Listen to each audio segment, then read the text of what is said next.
Bismillahirrahmanirrahim. Students of 6th and 7th class. Today our topic in general English is the tenses. चूंकि आपने tenses के बारे में थोड़ा बहुत आपने पढ़ा, टेंसेस मैंने आपको बताया था। टेंसेस जो है ये टाइम को हम बोलते हैं। ये अभी मैंने आपको बताया कि टेंसेस जो है टेंस जो है it is derived from the word Tempest. Tempest का मतलब ही होता है टाइम। टाइम को हमने जो तीन हिस्सों में तकसीम किया है, दैट इज प्रेजेंट, पास्ट और फ्यूचर। ये भी आपको मालूम है कि टेंस जो है तीन किस्म का होता है। प्रेजेंट टेंस हम जिसको हाल को बोलते हैं। पास्ट टेंस जो है वो है माजी। तो फ्यूचर टेंस है, फ्यूचर टेंस जो बोलते हैं जो आने वाला कल है।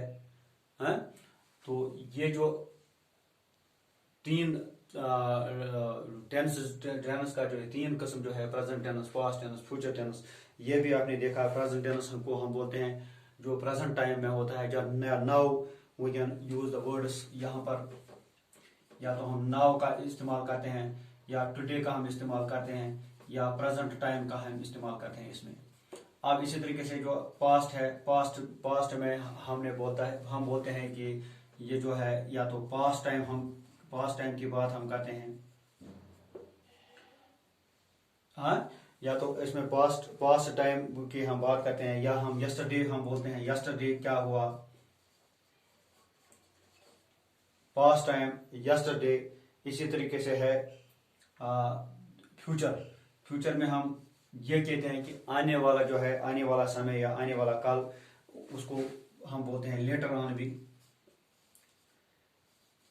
लेटर ऑन यानी अगले यानी आगे क्या होने वाला है या आगे क्या है। तो या इसको हम बोलते हैं यही टुमारो का वर्ड भी हम इस्तेमाल करते हैं, या इसी तरीके से फ्यूचर टाइम। तो ये यहाँ तक आपको समझ में आया होगा। तो इसी तरीके से हमने फिर चार्ट बनाया था। चार्ट में हमने क्या था, प्रेजेंट टेंस का चार्ट तो हमने किया है। अब हम पास्ट टेंस का चार्ट करेंगे। तो ये जो टाइम ये प्रेजेंट टेंस, पास्ट टेंस या फ्यूचर टेंस, इनको मजीद चार हिस्सों में तकसीम किया गया है। मतलब प्रेजेंट का आपने देखा, एक तो है सिंपल प्रेजेंट,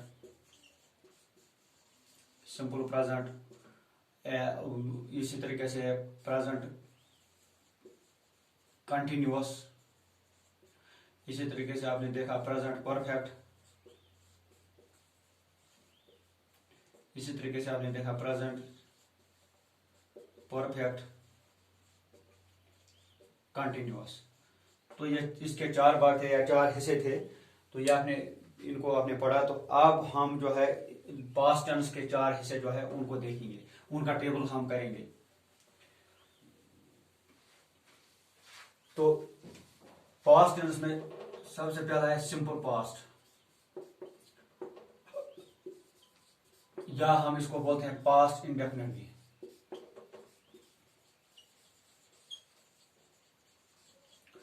क्योंकि जिस तरीके से आपने सिंपल प्रेजेंट या प्रेजेंट इंडेफिनिट में आपने देखा, आपने उसमें देखा कि हमने एक एग्जांपल दी थी, आई गो टू स्कूल। तो यहां पर आई गो टू स्कूल में आपने देखा ये सिंपल प्रेजेंट है। तो सिंपल पास्ट में है आई वेंट टू स्कूल। तो यहां पर देखिए आप, यह मैंने आपको बता दिया सब्जेक्ट क्या है, ऑब्जेक्ट क्या है वगैरह। यहां तो ये पहले है आई जो है इट इज द सब्जेक्ट। यहां पर वेंट आपको देखना है वर्ब का कौन सा, क्योंकि वर्ब के आपने पढ़े हैं 5 form, V1 V2 V3 V4 V5 आपने पढ़े हैं।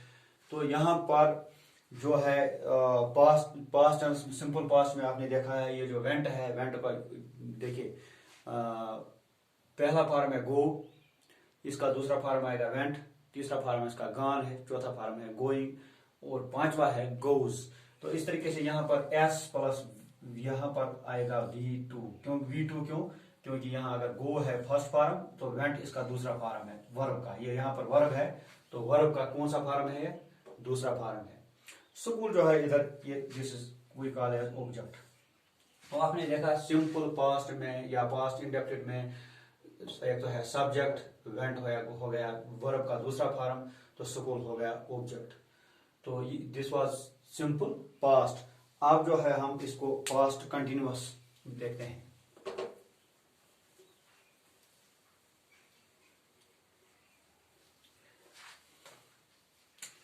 पास्ट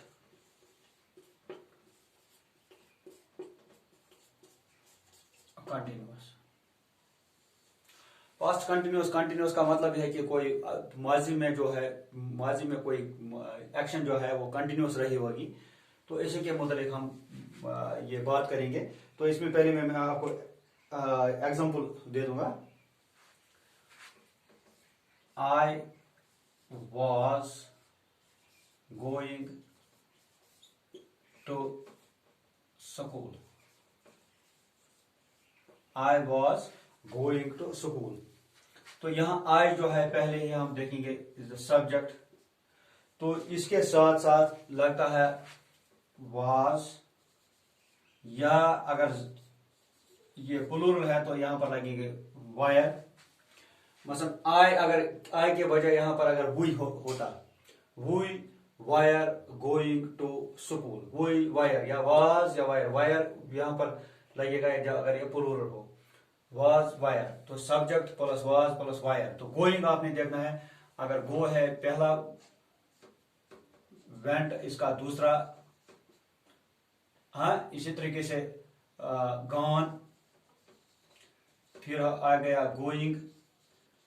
तो यहां पर आप गोइंग देखिए, ये V1 हो गया, ये V2 हो गया, ये V3 हो गया, तो ये V4 हो गया। यानी यहां पर सब्जेक्ट प्लस वाज या वायर, तो इसके साथ आएगा V4, क्योंकि V4 आपने देखा गोइंग। तो V4 जो होता है ये इंक फॉर्म होता है, इट इज V4। तो स्कूल जो है it is the object plus object. मुझे लगता है आपको समझ में आया होगा। यहाँ पर वाज या वायर भी वाज वायर, तो मैंने आपको वायर भी आपको बताया कहाँ पर लगेगा, जहां पर ये सब्जेक्ट प्लूरल होगा। तो गोइंग जो है it is the V4 form, तो स्कूल जो है इट इज द ऑब्जेक्ट। तो इसी तरीके से आपने देखा सब्जेक्ट प्लस वाज या wire plus V4 plus object. तो दिस वाज पास्ट कंटिन्यूअस। तो अब हम चलेंगे पास्ट परफेक्ट की तरफ।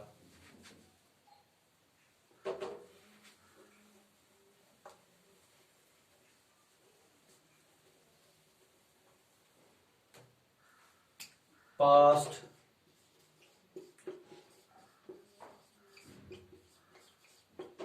परफेक्ट। परफेक्ट का मतलब एक्शन इज कंप्लीट, यानी बाजी में कोई एक्शन कंप्लीट हुई होगी। तो इसका हम देखते हैं। पहले मैं मिसाल दे दूंगा आपको। I had gone to school. I had gone to school. तो यहां पर आप देखिए, यहां पर हमने देखना है कि कौन कौन सा हमने इसमें देखना है कि यहाँ पर क्या क्या लगेगा। एक तो है यहाँ पर आई जो है, आई इज द सब्जेक्ट, इसके साथ साथ लगता है प्लस हैड, क्योंकि उसमें देखा आपने सिंपल प्रेजेंट परफेक्ट में आपने देखा हैव लगता है, तो इसका पास्ट में लगता है हैड। हैव का पास्ट है हैड, आई प्लस हैड। तो इसी तरीके से है, या आप फिर से देखिए, गो, वेंट, गॉन। ये अगर V1 है, ये V2 है, तो ये कौन सा है, गॉन है, V3। तो यहां पर एक तो है ये S हो गया सब्जेक्ट, सब्जेक्ट है आई, इसके साथ लगेगा हैड प्लस लगेगा V का तीसरा फॉर्म, यानी वर्ब का तीसरा फॉर्म, प्लस है ऑब्जेक्ट, प्लस ऑब्जेक्ट। तो ये आपने देखा, ये तो पास्ट परफेक्ट है। अब पास्ट परफेक्ट कंटिन्यूअस का हम देखेंगे।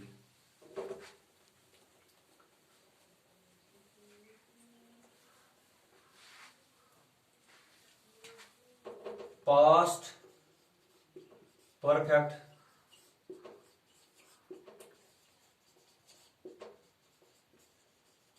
कंटिन्यूअस। तो यहां पर मैं पहले एग्जांपल लिखूंगा ताकि आपको समझ में आएगा। I had been going to school. यहाँ पर देखिए आप, I had been going to school. तो अगर यहाँ पर ये भी लिखेंगे हम, फॉर 2 months। आई जो है, I is the subject plus यहां पर इसके साथ लगता है हैड बीन, क्योंकि आपने देखा प्रेजेंट परफेक्ट कंटिन्यूअस में आपने देखा हैव बीन, हमने हैव बीन का इस्तेमाल किया। अब जो है पास्ट परफेक्ट में लगेगा हैड बीन, सब्जेक्ट प्लस ये आई जो है सब्जेक्ट है, इसके साथ लगता है हैड बीन। तो गोइंग, गोइंग जो मैंने आपको पहले ही बताया, इंग फॉर्म जो होता है ये वर्ब का चौथा फॉर्म होता है, तो इसका मतलब है इस यहां पर लगेगा प्लस V4। गोइंग जो है यहां पर V4 है, प्लस है स्कूल जो है इट इज द ऑब्जेक्ट। तो यहां पर ऑब्जेक्ट या इसी के तरीके से है ऑब्जेक्ट, या यहां पर सिंस या फॉर लगते हैं, point of period of time या पॉइंट ऑफ टाइम, तो प्लस ये फॉर या सिंस वगैरह ये भी लगता है। तो ये आपको इस तरीके से, ये था हमारा ये टेबल जो है, चार्ट हमने किया इसका पास्ट टेंस का। तो इंशाल्लाह हम इसका इसी तरीके से हम कल फ्यूचर टेंस का हम ये चार्ट बनाएंगे, ताकि आपको अच्छे तरीके से ये टेंस जो है समझ में आए। उसके बाद हम देखेंगे कौन सा किस जगह पर हम इस्तेमाल करते हैं। फिलहाल ये चार्ट है, तो चार्ट से आपको समझ में आ जाएगा कि कौन सा चीज हमने कहाँ पर लगाना है।